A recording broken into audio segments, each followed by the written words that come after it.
Hello students, welcome to the dedicated classes and we are dedicated for you. Class 10th exercise 3.4 solution number part 2 ये लेके आए हैं हम first part मैं already upload कर चुका हूँ, आप लोगों ने कर भी लिया होगा। सेकंड पार्ट यहाँ पे ये है। फर्स्ट थर्ड क्वेश्चन जो है वो मैंने लिखा हुआ है the sum of the digits of a 2 digit number is 9। 2 digit number, बेटा डिजिट मैंने आपको पहले भी सिखाया था, दोबारा बता देता हूँ। देखिए ये 12 है, ठीक है, ये 12 है तो इसको अगर एक्सपेंडेड फॉर्म में लिखना होगा तो आप कैसे लिखोगे 1 + 10 × 2। कहने का मतलब क्या है कि जो जिस प्लेस पे है उस प्लेस की मल्टीप्लाई होती है डिजिट में। अगर एक नंबर है x y, x tens place पे वाई वंस प्लेस पे, तो नंबर क्या लिखोगे आप 10 × x + y। अगर रिवर्स कर दो वाई एक्स तो नंबर क्या लिखोगे 10 × y + x। बिल्कुल यही कॉन्सेप्ट हम यूज करने वाले हैं, ठीक है। तो एक टेबल बनाते हैं, जैसे कि मैं हमेशा ट्राई करता हूं कि टेबल के थ्रू समझाऊं आपको, ठीक है। और यहां पे टेंस डिजिट लेट कर लेते हैं x और वंस डिजिट लेट कर लेते हैं y। तो जब आपने ऐसा किया तो ओरिजिनल नंबर क्या आया बेटा जी, टेंस वाले में 10 की मल्टीप्लाई, वंस वाले में 1 की मल्टीप्लाई। और बाय रिवर्सिंग अगर रिवर्स कर दे तो क्या हो जाएगा 10y + x। बस यही काम है क्वेश्चन में, कुछ और नहीं करना है। इसको आपको थ्योरी लिख के दिखाना हो तो थ्योरी लिख के दिखा रहा हूं, ठीक है। आपको जैसे मन करे, आपके टीचर जैसे चाहे वैसे कर देना। लेट करना है, late digit in tens place is equal to x and digit in ones place is equal to y। so number form number क्या होगा बच्चे 10x + y। बिल्कुल क्लियर है। अगर रिवर्स कर दे by reversing the digit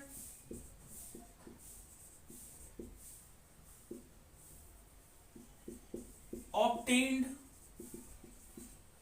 number is equal to, जैसे ही reverse किया आपने क्या नंबर आया 10y + x। ये रहा बॉक्स के अंदर, बिल्कुल क्लियर। अब आपको क्या करना है, क्वेश्चन के सिचुएशन को लेके अलजेब्रिक इक्वेशन फॉर्म करनी है। फर्स्ट क्या कहता है the sum of the digits of a 2 digit number is 9। First case, सोचो बेटा डिजिट क्या थी आपके पास x एंड y, इनका सम कितना दे रखा है 9 दे रखा है सर, बस काम खत्म। Equation number first. सेकंड कहता है 9 टाइम्स ऑफ दिस नंबर, कौन सा नंबर जो अभी ऑब्टेन हुआ है ओरिजिनल नंबर। तो सेकंड केस देखो बच्चे 9 times of this number, original वाला number, is equal to twice, मतलब 2 टाइम्स कौन सा number obtain by reversing the digit. And reversing the digit में क्या आ गया 10y + x। अंदर मल्टीप्लाई करो बेटा, देखो 90x 9y 20y 2x, ठीक है। टेबल रफ कर रहा हूं मैं, आप लोगों ने देख लिया होगा। तो लॉजिक लगाना है बच्चे, कैसे भी लॉजिक, कोई भी लॉजिक आपके दिमाग में जाए, क्वेश्चन का फंडा बिल्कुल आपके दिमाग में क्लियर होना चाहिए। 90x, ठीक है, -2x, ध्यान से देखिए बच्चे, 9y - 20y is equal to 0, कुछ नहीं बचा, इक्वल में 0। 90 - 2 88x -11y is equal to 0। बच्चे 11 कॉमन है, 11 कॉमन ले लीजिए। 8x - y is equal to 0। You all know common कैसे लेते हैं, मल्टीप्लाई का डिवीजन अब वो चाहिए। 8x - y is equal to 0/11, 8x - y is equal to 0। Equation number second. इन दोनों को सब्स्टिट्यूशन मेथड से सॉल्व कर लीजिए, करा दे रहा हूं मैं फटाफट। By substitution method, sorry elimination से करना है ना, बाई एलिमिनेशन मेथड। देखो आप क्वेश्चन में कुछ नहीं लिखा तो कोई सा भी मेथड लगा सकते हैं, जो भी आपका फेवरेट है ना। x plus y is equal to 9, 8x minus y is equal to 0। बच्चे दोनों इक्वेशन में y के कोफिशिएंट इक्वल है और अपोजिट साइड के हैं, तो बाई एडिंग ऐड कर दें। y से y cancel, 8x plus x, 9x is equal to 9 and x divided by 9/9 multiply का डिवीजन में जाएगा। क्या आ गई x की वैल्यू 1। क्लियर। अब इस x की वैल्यू को किसी भी इक्वेशन में पुट कर लो, सॉरी x प्लस वाई में पुट कर लेते हैं। x plus y is equal to 9, तो x के प्लेस पे आपने पुट किया 1, y is equal to 9, 9 minus 1, y की वैल्यू कितनी आ गई बच्चे 8। Simple question. नंबर पूछ रहा है आपसे, नंबर इज इक्वल टू क्या नंबर है 10th प्लेस पे x, 1st प्लेस पे y, तो 10 इंटू 1 प्लस 8, 10 प्लस 8 18। अब सारे क्राइटेरिया को लगा के देख लो, डिजिट्स का सम कितना है 9, 1 प्लस 8 9। वो क्या कह रहा है, वो कह रहा है कि 9 टाइम्स ऑफ दिस नंबर, तो 9 times of this number 18 multiply 9 is equal to 2 times of number obtain by reversing the digit. Reversing the digit करो, 81 कर दिया, इसमें कितने की मल्टीप्लाई करो 2 की मल्टीप्लाई। देखो जरा इक्वल आ रहा है, ये भी आएगा 162, ये भी आएगा 162, तो आपका आंसर बिल्कुल करेक्ट है। चेकिंग जरूरी है, एग्जाम में आप कर रहे हो तो फाइनलाइज करना जरूरी है कि मैंने जो किया है वो ठीक है कि नहीं है। ठीक है, क्वेश्चन नंबर 2 का थर्ड पार्ट था ये, चलते हैं फोर्थ पार्ट की तरफ। फोर्थ पार्ट है क्वेश्चन का, that Meena went to a bank to withdraw ₹2000 2000 निकालने गई है Meena. She asked the cashier to give her ₹50 and ₹100 notes only। सिर्फ 50 के और 100 के नोट चाहिए उसके, सिर्फ 50 के और 100 के नोट चाहिए उसको, और अलग से कुछ नहीं, कोई नोट नहीं चाहिए। टोटल कितने नोट मिले उसको 50 नोट्स मिले। ठीक है, काउंट करके उसने कितने नोट काउंट किए 50, 100 के कितने थे 50 के कितने थे, ये आपसे पूछ रहा है। चलिए मैं एक काम कहता हूं आपसे कि आपके फादर ने, खुश हो जाओ, आपके फादर ने आपको 5 नोट्स दिए 100 के। कितने नोट्स दिए 5, तो टोटल कितने हो गए आपके पास 500।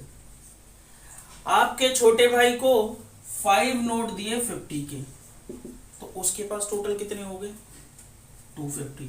पर इन ऑल फादर ने कितने पैसे दे दिए आपको, आप दोनों को 750। समझ में आया क्या कह रहा हूं। जितने भी नोट होते हैं उसमें उसके अमाउंट से मल्टीप्लाई कर दो तो टोटल अमाउंट निकल के आता है। क्लियर है क्या कह रहा हूं। मैं ये कहना चाह रहा हूं कि अगर 5 नोट लिए 100 रुपीज के तो 500, 10 नोट लिए तो 1000। ठीक है, तो अगर x नोट लिए तो 100x, अगर 50 रुपए के y नोट लिए तो 50y। क्या बात समझ में है। बिल्कुल यही करने चाह रहे हैं, टेबल बना लेते हैं, वहां से हम ज्यादा चीजें क्लियर कर पाएंगे। तो टेबल में नंबर ऑफ ₹50 नोट्स, 100 नोट्स, ठीक है, और दूसरा नंबर ऑफ ₹100 नोट्स, 50 कर लिया उधर 50 नोट्स। ठीक है, ये लेट किया आपने x, ये लेट किया आपने y। तो अमाउंट कितना होगा इसका, देखो 100 के नोट्स हैं और कितने नोट है टोटल x नोट है, तो बेटा जो अमाउंट आया वो आया इसका 100x। 5 नोट थे तो 500, 6 नोट थे तो 600, x नोट है तो 100 इंटू एक्स। क्लियर, मल्टीप्लाई करनी है। सिमिलरली इसका अमाउंट क्या आया 15 टू y। कोई प्रॉब्लम है नहीं है। तो अब आप देखो कि इसका अमाउंट आया 100x और इसका अमाउंट आया 50y, दोनों को ऐड कर दो तो टोटल पैसे। क्लियर, तो अब इन चीजों को लेट करते हैं सॉल्यूशन में। Let number of ₹100 notes, counting में 100 नोट कितने थे x, and number of 50 notes is equal to y. X के प्लेस पे 5 6 कुछ भी कोई नंबर आएगा वहां पे, टोटल नोट्स को ऐड कर दें। अगर टोटल काउंट करके कितने नोट मिले थे उसको 25। तो फर्स्ट केस क्या बना बेटा, फर्स्ट केस ये बना कि आप जब इन नोट्स को काउंट करते हो, ठीक है, एक्स के कितने नोट थे, 100 रुपीज के एक्स नोट थे, 50 रुपीज के वाई नोट थे, जब दोनों को काउंट किया ऐड किया तो कितने नोट बैठे 25 नोट्स। 25 नोट ही तो काउंट किए हैं उसने। अब अमाउंट पे आ जाते हैं सेकंड केस में। करेंसी के क्वेश्चन हमेशा इसी तरीके से होते हैं, ध्यान रखना। यहाँ पे सिर्फ 2 ही पूछा हुआ है, कई जगह और भी ऐड कर देता है। 50 रुपीज क्लास 8 में कुछ वर्ड प्रॉब्लम आपने ऐसे किए होंगे। सेकंड केस में कहता है कि अमाउंट कितना है 2000, तो अमाउंट 100 रुपीज के फॉर्म में कितना अमाउंट है उसके पास 100x। भाई 4 होता तो 400, 5 होता तो 500, x नोट है तो 100 into x। 50 रुपीज के फॉर्म में कितना है 55 इज इक्वल टू 2000। सिंपल है, ठीक है। 50 कॉमन लो बेटा, कितना आ गया यहाँ 2x, यहाँ कितना है y इज इक्वल टू 2000। ये मल्टीप्लिकेशन में ऐसे दूसरी तरफ ले जाओ, 2x plus y is equal to 2000 divided by 50, और इससे ये कैंसिल, 5 4 से 40, तो ये आया 2x plus y is equal to 40। Equation number second, ठीक है। टेबल रफ कर रहा हूं।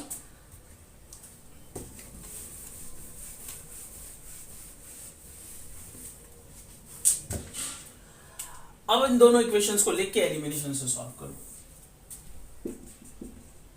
x plus y is equal to 25 और दूसरा है 2x plus y is equal to 40। करो बेटा बाई सब्ट्रैक्शन, ऑब्वियसली y के कोफिशिएंट इक्वल है तो ज्यादा सोचने की जरूरत है नहीं।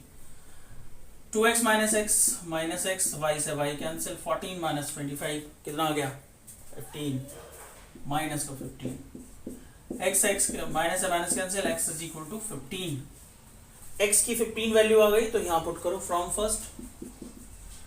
सॉल्यूशन में बहुत इजी क्वेश्चंस है, कोई इशू नहीं है। x के प्लेस पे 15 plus y is equal to 25 and 15 उधर ले जाकर माइनस करोगे, y की वैल्यू कितनी आ गई बेटा 10। इसका मतलब क्या है, so she received 15 notes of rupees 100 and 10 notes of rupees 50। लिख लो।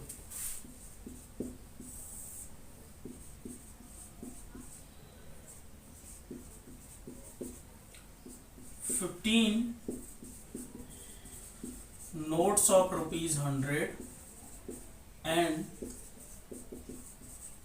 10 नोट्स ऑफ रुपीज 50। चेक कर लो, 15 प्लस 10 25। अब अमाउंट चेक करो, देखो 15 नोट 100 रुपए के प्लस 10 नोट 50 रुपए के, 1500 ये हो गए बेटा जी, और प्लस 500 ये हो गए, कितने हो गए टोटल 2000, और यही अमाउंट तो लेके आ रही थी। क्लियर है, समझ में आ गया होगा। चलते हैं पार्ट नंबर 5 की तरफ। क्वेश्चन नंबर 2 पार्ट 5, ठीक है। A lending library has a fix charge for first 3 days। अगर बुक है तो पहले बुक से आप क्वेश्चन पढ़ लो। एक लाइब्रेरी है जिसका पहले 3 दिन के लिए चार्ज फिक्स है, ठीक है, and an additional charge for each day thereafter. उसके बाद 3 दिन के बाद, जैसे चौथा दिन है तो उसके लिए अलग से चार्ज देना पड़ेगा, 5वां दिन है तो उसके लिए अलग से चार्ज देना पड़ेगा। क्लियर है, एक एडिशनल चार्ज है, पहले 3 दिन का फिक्स, उसके बाद बराबर बराबर, जैसे पहले 3 दिन के 10 रुपए ले लिए, ठीक है, उसके बाद हर दिन के 2 रुपए, चौथे दिन 12 रुपए, 5वें दिन 12 प्लस 2 14 रुपए, इस तरीके से। समझ में आ रही बात क्या कह रहा हूं। आगे देखो, Sarita paid ₹27 for a book kept for 7 days। Sarita ने 7 दिन बुक रखी, कितने रुपए पे किए 27 रुपीज। वाइल सुसी SUSY, ठीक है भाई, पेड ₹21, कितने रुपए दिए उसने 21 रुपीज, कितने दिन के लिए, for the book kept for 5 days, 5 days के लिए। Find the fix charge and the charge for the each extra day. Fix charge and charge for the each extra day. Question खुद ही कहता है कि इन चीजों को लेट कर लो, ठीक है। तो 2 वेरिएबल यहां पे दिखाई दे रहे हैं, एक फिक्स चार्ज और एक charge of each day thereafter. ठीक है, तो मैं यहाँ पे एक बॉक्स बना लेता हूं और इसके थ्रू करने की कोशिश करता हूं। क्लियर है? एक में लिखा मैंने फिक्स चार्ज और दूसरे में लिखा मैंने एडिशनल चार्ज।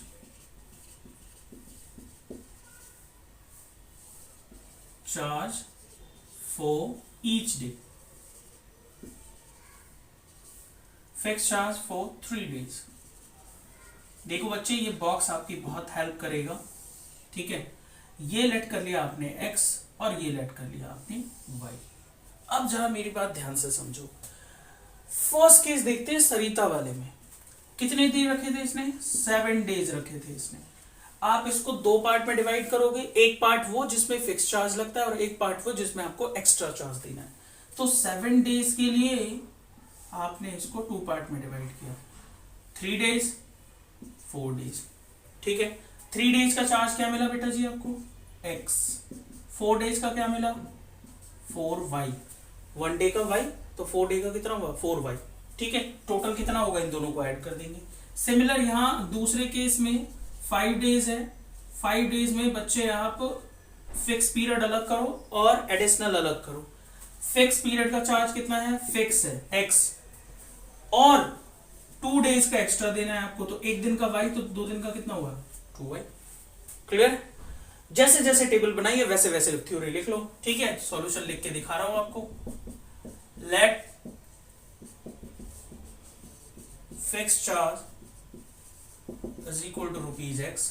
बच्चे देखिए, अपने किए हुए काम को वर्ड्स में लिखना आना चाहिए।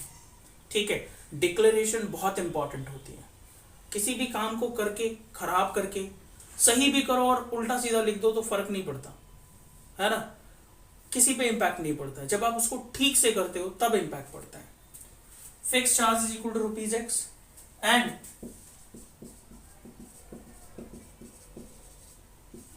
Additional charge for each day is equal to ₹y। Clear?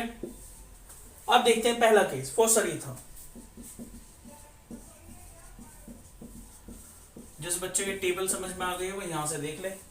Fix charge plus additional charge. ठीक है, उसने कहा कि सरिता ने 7 days रखे, 7 days में से 3 days का फिक्स चार्ज, 4 days का एडिशनल चार्ज। 1 day का y, तो 4 day का कितना हो गया? 4y। दोनों को मिला के, दोनों पैसे दिए होंगे ना, उसने कितने पैसे पे किए? ₹27। Equation number first. Clear? Second case, क्या नाम है दूसरे का? सुसी, SUSY। ठीक है जी। सुशी ने क्या किया है कि पहले तो फिक्स दे दिए x फर्स्ट 3 days के लिए, और रखी कितनी डेज थी? 5 days। तो बचे कितने? 2 days के लिए 2y, और पैसे कितने पे किए टोटल? 21। ये बन गई इक्वेशन नंबर सेकंड। तो टेबल देखो कितनी हेल्प करती है। x plus 4y is equal to 27, x plus 2y is equal to 21। Equation कभी गलत हो ही नहीं सकता। अब टेबल में कर रहा हूं रफ। चलिए अब इनको एलिमिनेशन के थ्रू सॉल्व करना है, कर लेते हैं। x plus 4y is equal to 27, solving by elimination. x के कोफिशिएंट इक्वल दिख रहे हैं, ज्यादा कोई दिमाग लगाने की जरूरत है नहीं। बाय सब्ट्रैक्शन ये cancel, 4 minus 2 2y, 27 minus 21 6। Simple सी है ना, पूरा करा दिया है। तो 6/2 y की वैल्यू कितनी आ गई बच्चे? 3। ये y की वैल्यू आप किसी भी इक्वेशन में पुट कर लें। From second x plus 2 into 3 is equal to 21, x is equal to 21 minus 6, ये आ गया 15। ठीक है, तो डिक्लेरेशन क्या? सो fixed charge is equal to ₹15 and additional charge for each day is equal to ₹3। ठीक है, अब देख लो, मैच कर लो किसी भी इक्वेशन से। 15 प्लस 4 इंटू 3 12, 15 प्लस 12, 27। बिल्कुल सही पैसे दिए सरिता ने। सुशी ने भी ठीक दिए होंगे। देखो 15, 3 2 6, 15 प्लस 6, 21। हिसाब का पक्का होना बड़ा जरूरी है। समझ आ गया? इस तरीके से एक्सरसाइज खत्म होती है। ठीक है, नेक्स्ट एक्सरसाइज में मिलता हूं। तब तक आप चैनल को सब्सक्राइब करिए, वीडियोस को लाइक करिए, कमेंट करिए, बताइए मुझे कैसा कर रहा हूं मैं। ठीक है, मिलते हैं नेक्स्ट वीडियो में। Thank you so much.